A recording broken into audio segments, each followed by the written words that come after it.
To find your Linktree QR code, first, log into your Linktree account either through the web dashboard, linktree.ee, or the Linktree app. Next, navigate to your profile settings. Look for an option labeled QR code or Share Profile. It might be represented by a QR code icon.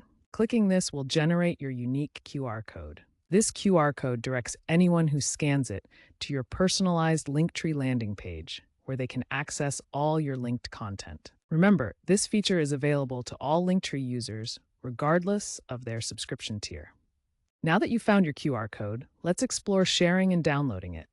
You typically have options to customize your QR code with colors, logos, or frames to match your brand. Once you're happy with the design, you can download the QR code as a PNG or JPEG file. This is ideal for printing on business cards, merchandise, posters, or incorporating it into digital assets. To share it online, you can copy the code's image and embed it in emails, social media posts, or websites. The key is to make it easily accessible to your audience, bridging the gap between offline and online interactions.